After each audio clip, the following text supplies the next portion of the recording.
Welcome back guys sa ating pong channel. So meron po tayo ditong bender. So ang ating pong bender is bearing. So pag bearing po ang bender po natin guys, ay maganda po yung kanyang hook, yung pagka-eskwala niya. So dito guys ay napakaganda po ang ating benderan.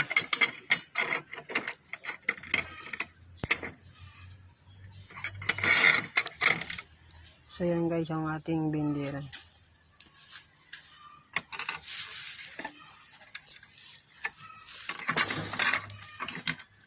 So yan po guys yung kanyang bend.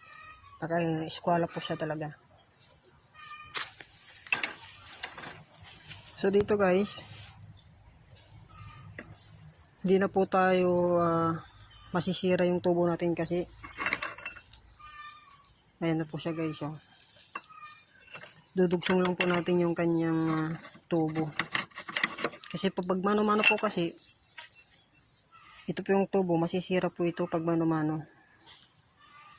So ang kaya naman po ng bender ay hindi po putol ng tubo.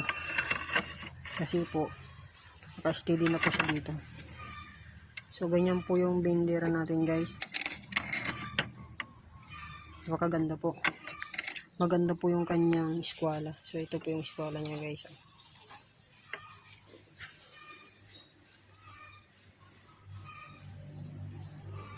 So yan nga guys, yung ating bender. Napakaganda po ng ating benderan. So ito guys, itong bearing nito ay bearing po ito ng malaking dump truck. At bearing po ito ng tricycle. So yan nga, winelding lang po siya. At ginawa po siya dito ng pwedeng pasukan ng bakal ng 10mm.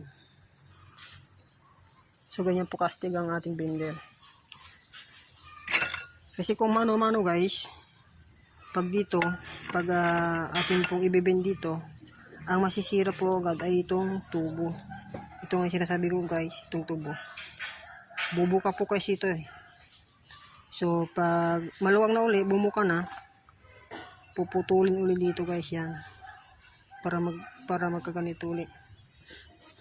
Ito po yung kainaman naman ng bearing guys. Ay hindi na po tayo hindi na po naputol yung ating pong tubo. Naka-standby na po siya dyan. So ito yung benderan po natin na casting.